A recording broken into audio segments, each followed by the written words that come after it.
right, so we're back again. We're back with Mel. Mel's over here on my right. How you doing, Mel? Good to have you.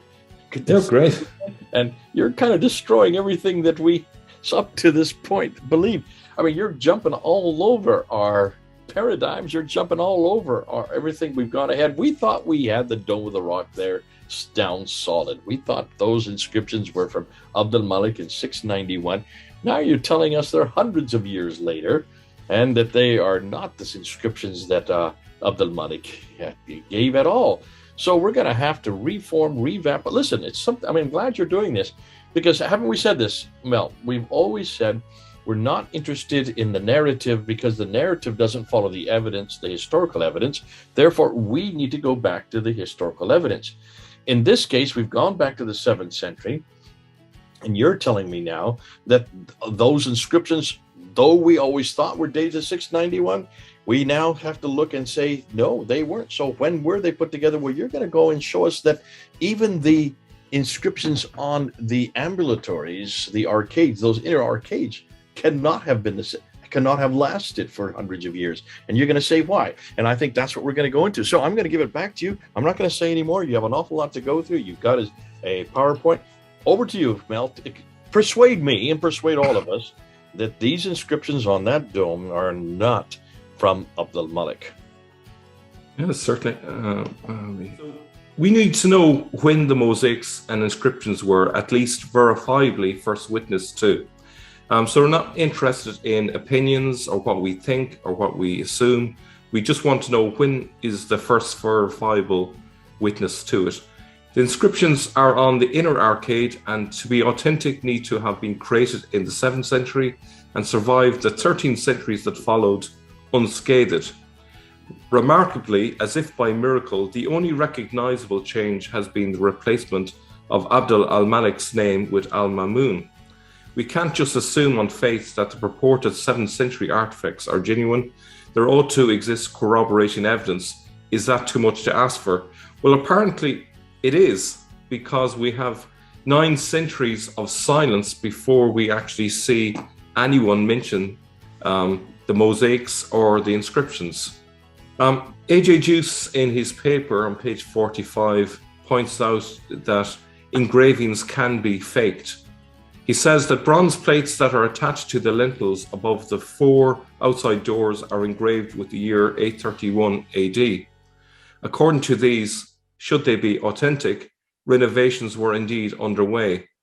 We need to keep in mind that engraving was an art that was still mastered over 1,000 years later. The Al-Aqsa today is a completely different building to the one in 978 AD. There's another description from 978 AD by Ibn Hokal and Istabri, which provides more details about the Dome of the Rock. He says that there is here a mosque, a greater than which does not exist in all Islam. The main building, supposedly the Aqsa Mosque, occupies the southeastern angle of the mosque, i.e. the area or noble sanctuary, and covers about half the breadth of the same. The remainder of the haram area is left free and is nowhere built over. Now, if we compare that with the Al-Aqsa Mosque today, well, there's a number of problems. First of all, the Al-Aqsa Mosque doesn't cover the half the width of the Temple Mount. It only covers maybe a quarter of the width. We're going to put a picture. Let's put a picture up right here. Let's take a look. Now, take a look. I put this, see where the arrow's pointing. Look how thin and narrow the Al-Aqsa Mosque is. That is not half the length of the wall. So that we can see already is not the same one that is being referred to back here in 978. Yeah, and the other obvious point is that it's in the southern part. It's not in the southeastern part. And I don't think that would be something that someone could get wrong. It's clearly in a different location than what it was before. So that's the Al-Aqsa Mosque. This is a sign that a lot of things change over the centuries, and the Dome of the Rock is no exception to that rule. The remainder of the haram area is left free and is nowhere built over except in the part around the rock. At this place where there has been raised a stone or terrace, like a platform, of great unhewn blocks, in the center of which, covering the rock, is a magnificent dome. So we have a reference to the dome of the rock, because it's covering the rock, so it is the right place, and it's essentially the right description of a building that we're expecting to at least exist at this point. Let me ask you this: is that the first reference? Then is that we're looking at the first reference to a dome? No, the very first reference to a dome was in the very latter years of the 9th century, so roughly about 80 years before. So this is not long after our very first witness to it. So we're talking about 897 AD was our very first witness to a dome. But remember, back in the last episode, we saw that in 870, a monk visited the Temple Mount, and all he saw there was a synagogue, a Saracen synagogue, as he describes it, in the northern part of the Temple Mount, which is obviously not the same place as the center where the Dome of the Rock is. So therefore, between 870 and 897 AD, they went to work, they built a Dome of the Rock, and then they created, probably simultaneously, this is what A.J. Juice reckons, they built a narrative to fit this new building, gave it a backstory, and made it seem like Abd al-Malik had built it, and that it always existed from the time of Abd al-Malik. So this is, just not true. Yeah. Okay. So what this witness from 978 AD, what it does say and what it doesn't say is kind of important. What it does say is there was a dome over the rock at this stage. What it doesn't say is it doesn't mention that there were mosaics or inscriptions inside, or that it was in an octagonal shape. So in other words, it's not necessarily the same as what we have today. And there is also no attribution to Abd al-Malik in this witness account. An additional note on the Al-Aqsa Mosque is that it didn't get placed in its current position until the late 12th century. The Persian traveller Nasir-i-Khusro visits Jerusalem in the spring of 1147. He is the last to mention the mosque on the Temple Mount to be attached to the eastern wall. 25 years later, it would be reported as being at the south. This is primary evidence that the Al-Aqsa Mosque did not exist at its current place until at least the mid-12th century. Okay, so I think that's... Here, before we said the southeastern corner, now we're calling it the eastern wall. Yeah, so you could have a building in the southeastern corner, and the eastern part of it would be attached to the eastern wall. So that's, it just, I think that kind of makes sense to me. It's the southern part of the Al-Aqsa, the original one, would have been touching the southern part. The eastern part would have been touching the eastern part, but obviously in the southeastern corner. Okay. Does that make sense? Whereas now today it is in the southern wall completely. It's hundreds of feet away to the west of where it would have been originally. Okay. So a very different location. Okay. I'm just going to put it right here. You're going to see where the southern is, where it is today. Now, just take a look where that, take a look where red rectangle is, and it's at an angle. That's where we think these references are putting it. Okay.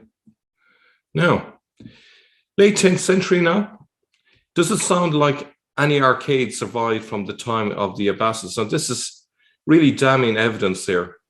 The first report outside of earlier tradition that claims al-Malik's involvement emerges with the late 10th century geographer al-Muqaddazi, who says that the Al-Aqsa Mosque lies at the southeastern corner of the Holy City. The stones of its foundations of the outer wall, which were laid by David, are 10 ells or a little less in length. On these, the Caliph Abd al-Malik subsequently built using smaller but well-shaped stones and battlements are added above. Now, from the point where there's the ellipses there, it goes on to talk about the Dome of the Rock. So just so we're not confused, he says, this mosque is even more beautiful than that of Damascus, built in 715 AD. For during the building of it, they had for a rival and as a comparison the great church belonging to the Christians at Jerusalem, and they built this to be even more magnificent than the other. But in the days of the Abbasids occurred the earthquakes, which threw down most of the main building, all in fact except that portion around the mihrab. The edifice rose firmer and more substantial than ever it had been in former times. The more ancient portion remained, even like a beauty spot, in the midst of the new. Now, it says that during the days of the Abbasids, earthquakes threw down most of the main building. Now, unless my memory is mistaken, Abdul al-Malik's time was during the Umayyads. So it was during his reign that the Dome of the Rock was supposed to have been built. But here we have a witness from the late 10th century that says basically during the time of the Abbasids, most of the Dome of the Rock was knocked. Very little of it remained. So that would indicate that the arcades would have been destroyed, and therefore the inscriptions, had they existed on those arcades, would likewise have been destroyed. For me, this is a slam dunk against the idea that there are inscriptions nowadays that come from the 7th century. I don't know if you want to respond to that. Yeah, absolutely. No, I agree with you that. To say nothing of the fact that, remember in a previous episode, we talked about the diacritical marks and the vowelization that are on the inscriptions and they are in place with the inscriptions when we know that there were no diacritical marks or vowelization in 691. So if these inscriptions had been written, either these were added at a later date, but if that were so, they would be different stylized and they would be different colors, and you could see that they are later editions. They're part of the original text, proving that these have to be been added at the entire inscription, along with the vowelization and the diacritical marks, would have had to be a later invention or later creation. Absolutely. Now, let me just to really reiterate the point. Can you imagine a scenario where most of the building was thrown down, yet the arcade with its inscription survived unscathed? So just imagine the dome there, and there's an earthquake that brings down the dome. And with that, there is a pull on the outer arcades. As you can see, just above that red arrow, you see how the inner ambulatory is attached to the drum that supports the dome. So if you can imagine the columns supporting the dome, in the event of an earthquake, they would buckle. Some of the columns would likely fall over, and that would have caused either a push or a pull, or probably a combination of those. At the very least, you'd expect that all of the arcades would have been buckled, and that would have led to cracks. Now, we're talking the minimum in terms of an earthquake. The minimum you'd expect is that the arcades would have been buckled, all the mosaics would have been cracked and would have collapsed. But more likely, large chunks of the arcade would have simply collapsed in the fallout from this. If we could look at another arrow, this represents the idea that, there would also have been push forces. So there would have been a lot of tugging and pushing as a result of this collapse, and they pretty much would have had to rebuild from the ground up. Now, the key thing to note is above the arcade is where you find the inscriptions. So if you knock out the columns underneath, you pretty much have got no support for what's above, and so therefore that's going to cause it to collapse as well.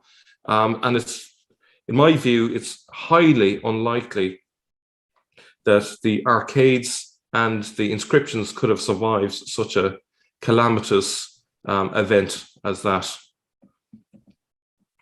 Now, the late 10th century, we finally get a mention of the octagonal shape.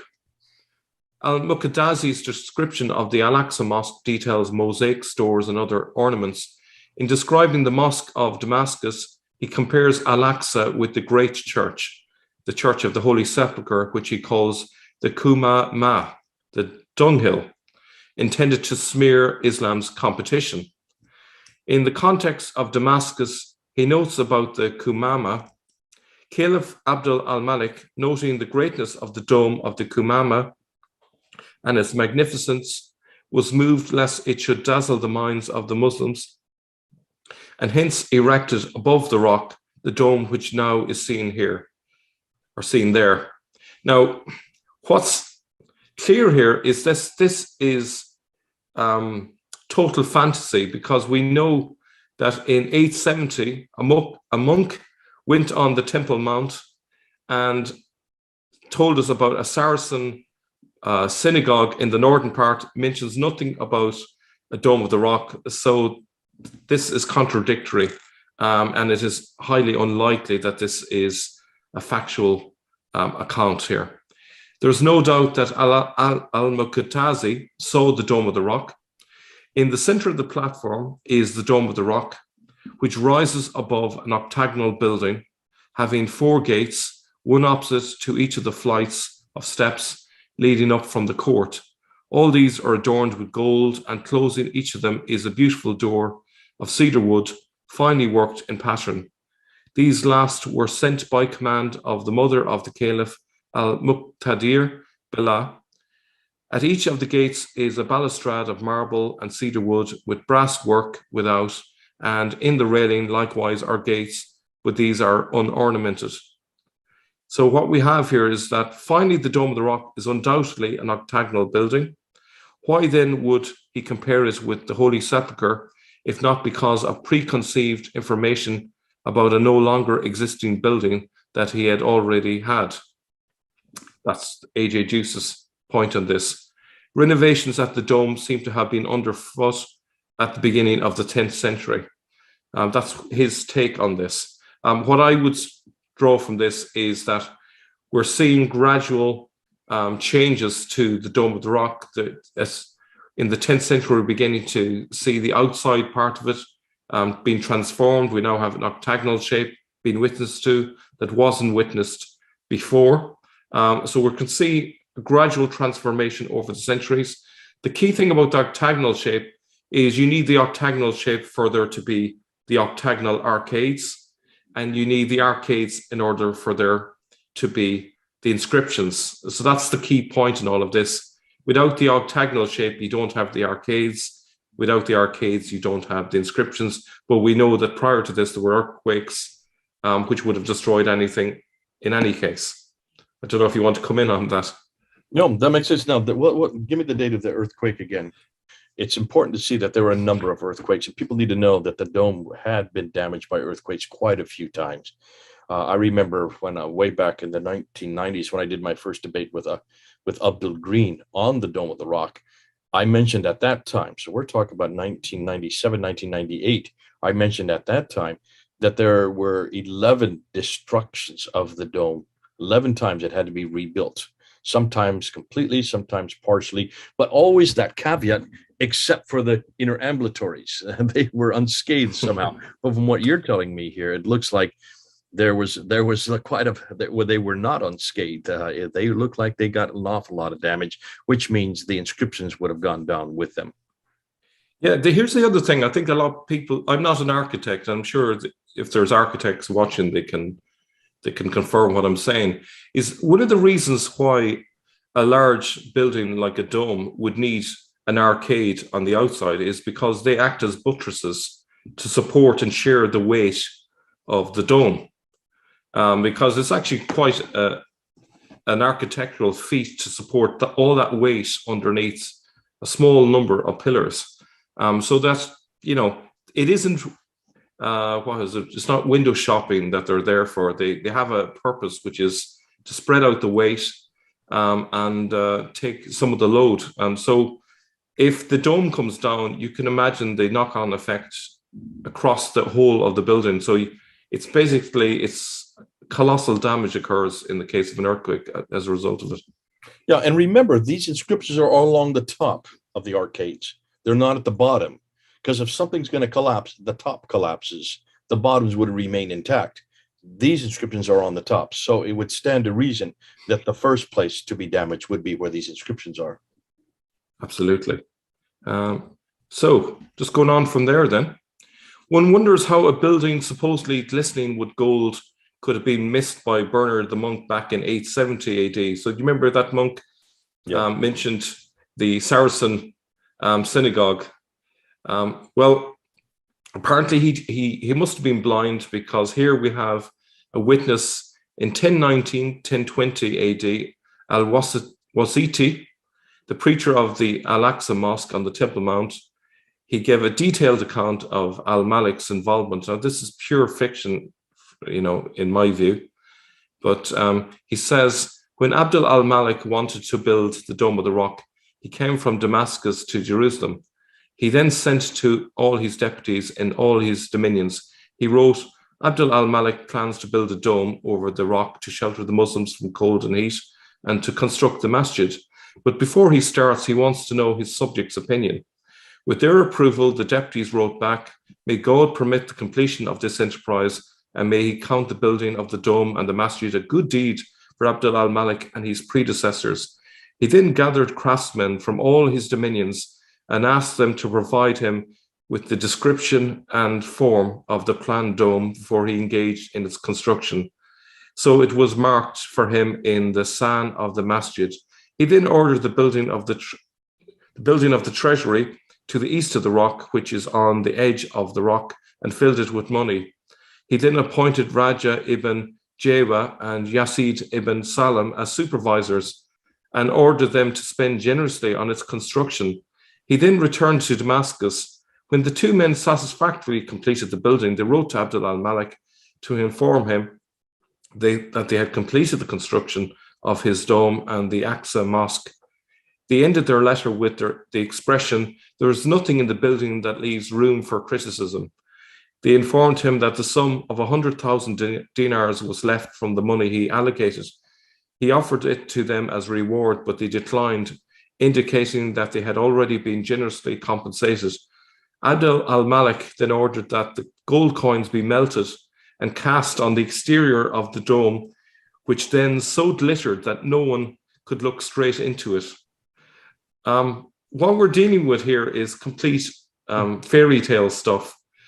This is an early example of the use of narratives to backdate later events so that the overall story that Muslims are being fed is conducive to faith in the larger narrative. I don't know if you want to comment on that. I'm going to put some pictures up right here. Look at this picture here. Here's a picture from the 1800s. What do you notice? There's nothing gold about it. So when was the gold dome actually applied? The gold dome that you see today is from the 1800s, 1876. I remember bring this up in my debate with Abdul Green back in the last century, 1990s, where I actually pointed this out to him because he assumed that gold dome and those inscriptions around the drum, which is chapter 17, verse 1, that's the reference to the Mi'raj, where Muhammad went up to the seven heavens. And when he went on the winged horse up to Jerusalem, from there up to the seven heavens, proving that was known at the time of Abdul Malik. And I said, that did not exist until the dome was actually created. That gold dome was created in 1876. He then went to the southern portico and showed a reference there on the southern door to chapter 2, verse 149 and 150, which talks about the Masjid al-Haram being redirected from the great mosque to the farthest mosque. So referring then to the Miraj being redirected. I said that was also constructed in the 1800s, 1876. So this, I remember debating this over 30 years ago. So it's fascinating that someone in 1019 is instituting this. It looks like they created the dome to reflect this. Or you might say, if anything, this is a redaction back from the 11th century back onto the 7th century. Possibly there was a gold dome in 1019, but it's certainly not in these pictures. So either it got pilfered or it got scrapped, but then it had to be recreated in the late 1800s to fit the description that you see here in the 11th century. Absolutely. Okay, let me just skip this bit. Now, this is A.J. Juice's take on this. He says, centuries after the fact, we are handed names of architects. Receiving the approval of al-Malik's subjects, a perfect building was erected that no Muslim could have explained, one so beautiful that it could not be improved upon. The dome was previously covered in red gold, is now cast in al-Malik's gold coins. There is no need to pretend that this is anything other than a fairy tale. Suddenly, evidence surfaces that is so spurious and self-congratulatory that it leaves no doubt that it either never existed or was backdated. His account bears no credibility whatsoever. The oral chain of transmission that spans over 300 years is just as spurious as the text itself. So AJ Juice is not buying it. I'm not buying it. You're not buying it. And I'm sure many of our viewers would not buy that story. It's just nonsense. And what's interesting, centuries later, as we'll see, there's an open question about who exactly built the original Dome of the Rock. It's not as clear cut as we think, and I won't go into that now. But it's interesting how the story keeps shifting over the centuries. Now, the late 10th century, al-Muqaddazi shows an interest in mosaics when reporting on the Umayyad Mosque of Damascus, and this here is just an example. I'm not going to go read through, but you can see he goes into quite a lot of detail about the nature of the mosaics in the Mosque of Damascus. Given his interest, what accounts for his failure to report on the inscriptions other than their absence? So he doesn't mention anything about the inscriptions in the Dome of the Rock when you'd expect him to. And this is quite telling. So from the same source, he says the dome externally is completely covered with brass plates, gilt, while the building itself, its floor and its walls and the drum, both within and without, are ornamented with marble and mosaics after the manner that we have already described when speaking of the Mosque of Damascus. And then it goes into further detail. I'm not going to read all of it there, but what's of significance is the fact he says nothing about probably the most important aspect inside, which is the inscriptions. He says nothing about them. Why doesn't he say anything about them? I think that is very telling. I don't know if you want to jump in on that. No, I think you're hitting it on it. I think you've got something here, and I think this is something that it's so good you're bringing this up. The most important part that everybody would be looking to are the inscriptions, because they are lay B come later chronic if this was 691. The fact that these aren't referred to suggests either that he just forgot to, or, as you said at the very beginning, they just didn't exist. Yeah, like he would be the ideal person to report on them. Yeah, he has a confirmed interest in mosaics. What's the date here? The 10th century? What date exactly? In the off the top, I'd have to go back. I can't remember. 978, yeah, that's the one. Okay. Now, let me just go on to the next one. You ready? While in other circumstances, al-Muqaddazi never failed to take the opportunity to mock Christians, here we're expected to believe he saw the inscriptions that mocked Christianity, but made no mention of them and their contents. So we got two things here. One is the fact that he has a proven interest in mosaics, and in other contexts, he never failed to mock Christians. And yet here was a golden opportunity to mock Christians by quoting the inscriptions on the Dome of the Rock, and yet he doesn't. Why not? So I think the easiest answer to that is simply they didn't exist. I wouldn't buy the story that he just simply forgot about that, or it was an oversight. I can't imagine how anyone could fail to mention a 20-meter long inscription inside the Dome of the Rock. I just don't buy that one. Why would al-Muhallabi and Eutychius report that Walid built the Dome of the Rock if the inscriptions said otherwise? So here's another problem. Essentially, he asserted that al-Walid I had built the Dome of the Rock as a monument for the Last Judgment. Now, how would that be possible? If there is an inscription that asserts that Abdul al-Malik built the Dome of the Rock, at the very least, all the people that know anything about the Dome of the Rock would be aware of that inscription. He would surely be aware of that inscription. It would have been a closed matter. It wouldn't be open to questioning. And yet he is contradicting a supposed inscription and saying, no, it wasn't Abd al-Malik, it was al-Walid. I just don't see how that is possible. I think it's easier to say that there was no inscription. There was nothing to say that it was Abd al-Malik. And so therefore he was free to assert, in his opinion, that it was al-Walid that built the Dome of the Rock. Again, yeah, he's still wrong about who he thinks built the Dome of the Rock, but it just kind of goes to show that they didn't know who built the Dome of the Rock originally, because of the many reconstructions probably over the centuries. I don't know if you want to jump in on that. Yeah, and it's fascinating. This Eutychius suggesting that was a church that was moved from Baalbek, which is in Lebanon, up to down to Jerusalem. That doesn't make any sense either, unless this was an ongoing debate. Why would you say this unless, of course, at this time there was no conclusion on it?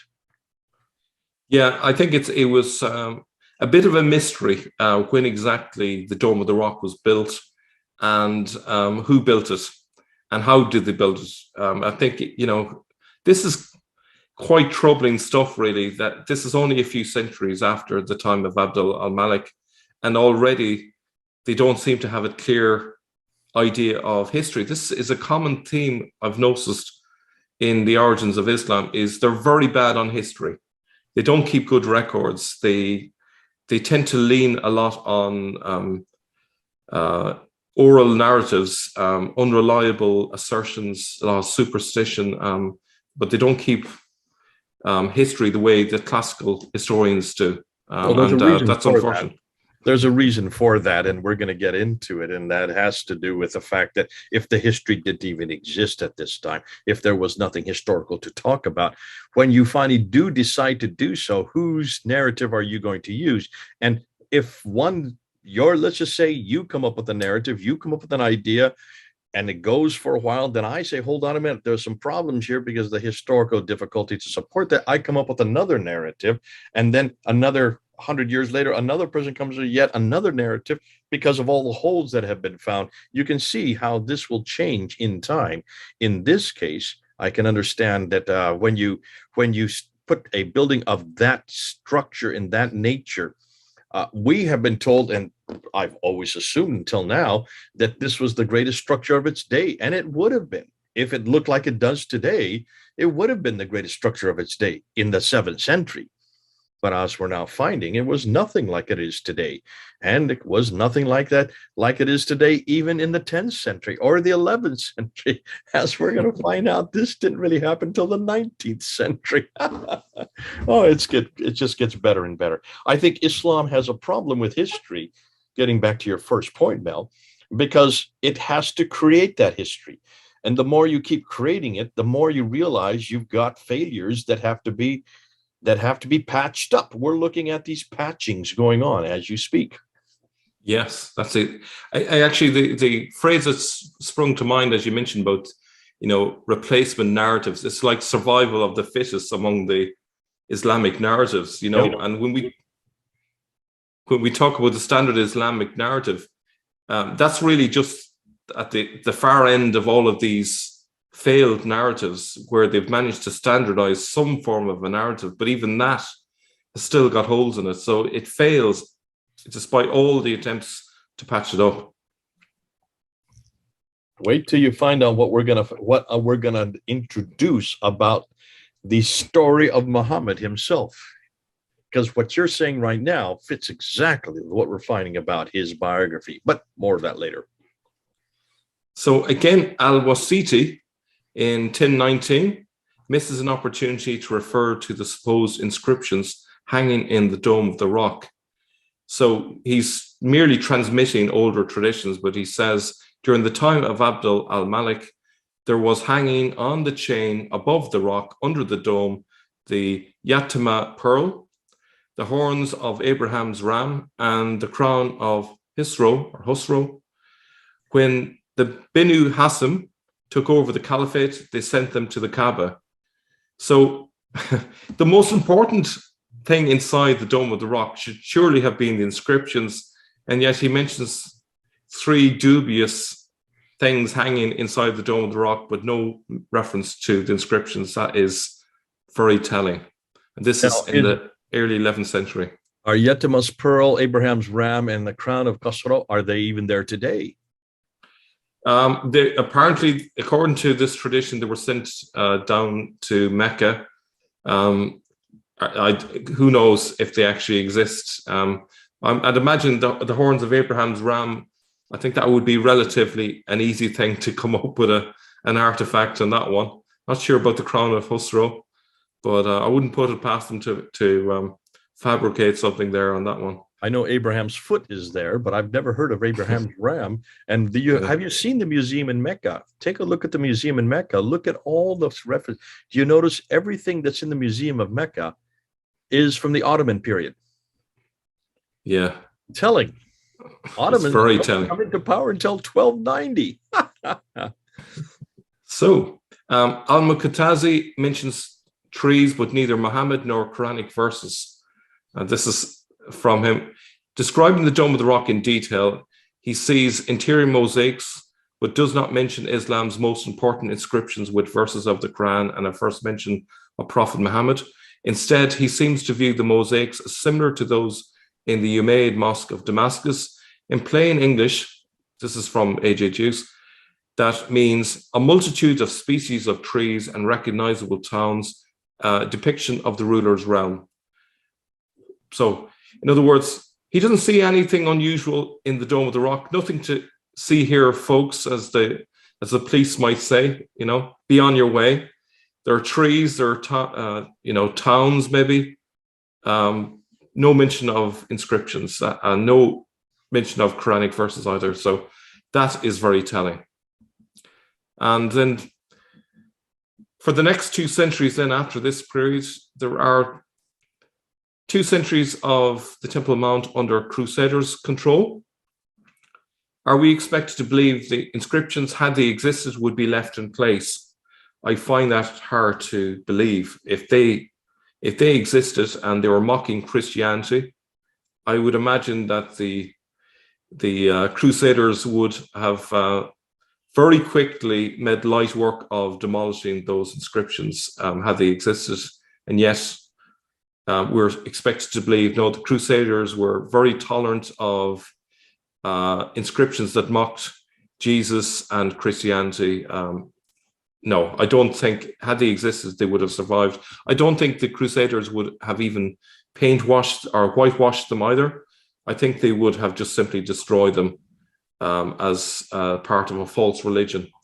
And so that's the end of this part. Okay. Slap up job once again. Thanks so much, Mel. You're always doing this. But this is good. This is so good, because what you have done is you've gone through a quick historical survey, just looking, and you dated every one of these speakers. They're talking about the building we're talking about, the place, but they seem to have it in the wrong place. They have it in the southeastern wall at one point. They have it quite a bit bigger than what we know today from the pictures that we know of what it is today. That is the Al-Aqsa Mosque, which is in the southern wall. They, though, as we've seen in your earlier episode, they place if it is the Dome of the Rock, but they place it as a synagogue way up in the north. So it could be in the north. At one point, it's in the eastern wall, and then it's the southeastern wall for the Al-Aqsa Mosque, and then now, of course, it's now in the southern wall. So when did this dome get there? Well, the descriptions that you have here are fascinating, because they keep on missing the most salient part of the dome. The dome itself is beautiful. Yes, we know it's gorgeous. And that dome, as we now know, was built in the 19th century. So at the point that we're looking at, in the years that we're looking at, the most significant part of the dome would be the inscriptions on those inner and arcades. Yet you talk about an earthquake in the 9th century, or possibly the 10th century. There are a number of earthquakes, and the dome would have been destroyed, and those arcades would have been destroyed. So those inscriptions would have either been destroyed by the earthquakes to begin with. But then the references, and this is what's good, you brought out references of people who are actually describing the dome or the structure. and you have that possibly in the 10th century you have a reference to an octagonal shape. So maybe that was when, after the destruction of the earthquake, they rebuilt it again and they put it in that shape, that octagonal shape. You talk about Muqaddisi, who is in the 10th century, late 10th century, 978. He describes it, but he forgets to talk about the inscriptions, which would have been perfect for him because they're mockery of Christianity. Of all people, why would he have borrowed them and used them? Because that was his signature piece. You talk about Muhalabi in 990. And he gets it wrong because he mentions that it was built by Al-Walid. So he completely confuses it. Al-Wasiti, who writes about it in the 1019, says nothing about the inscriptions again. So here we're now into the 11th century, and we haven't got the most important part of the dome, the most important part of that structure, the references to chapter 4, verse 171, the reference to chapter 112, the reference to chapter 17. These are Quranic references, inscriptions that should be there. Somehow we're lost in all these descriptions of people who have come and seen it and looked at it, to say nothing of the fact that obviously what that says to me, and that the conclusion you're coming up with is the conclusion I would come up with, and that means the reason they don't talk about it is because there's nothing to talk about. You don't talk about something that doesn't exist. If you're describing the building, you would describe the building, and you wouldn't show that it did have different shapes. And of course, you would make this great reference to the beautiful gold that sparkled so highly. That did not exist. Look at we saw the pictures. Not even as late as the 18th century did that exist. That was introduced in the 19th century. But certainly, the inscriptions, as you brought it, those inscriptions should have been there from the very beginning. They should have been referring to them. They should have been using them. They should have been, because look at where it's situated in Jerusalem, looking down on the church as a sepulcher, the center of the pilgrimage for all the Christians. If they're there today, which is a mockery of Christianity and the divinity of Jesus and his sonship and the Trinity, then of course Muqaddisi and all these others would have used him, Muqaddasi, would have used him, but he didn't, suggesting that he had nothing to use because these inscriptions weren't there. Great stuff. What you're doing is you're emasculating the dome, you're taking it down. What I want to know is, when are you going to come up with a date? Give me a date when it was built. I assume that's what we're going to go to next. Well, we're going to go into the mosaics next and look at the fact that, in themselves, they're anachronistic, and that tells its own story. So that'll be our next episode. We're going to look at that. And that just reiterates the conclusion that we're drawing here. I think the other thing, in terms of the silence of the record about the inscriptions, well, some people would say, well, it's still possible that these inscriptions were there, just that people didn't report them. But I would say possible is not the same thing as probable or even likely. It's possible to be hit by lightning when you go out outside, but that isn't likely. So I think if you look at the entire evidence, I think it is massively unlikely that inscriptions managed to survive the earthquakes, the fact that there are witnesses that say that the dome didn't even exist centuries after the time it was meant to exist. And then there's the fact that the earthquakes would have destroyed and brought down the dome. All of these things together would go against the possibility of the inscription surviving. So that's where I'd leave it for today. Okay, thank you. God bless you. I'm sure people are going to respond. You've got the comments right below. Hit the comments. Mel will look at them. He will support them. Any good ones that we need to go back on or we need to respond to, we'll do that.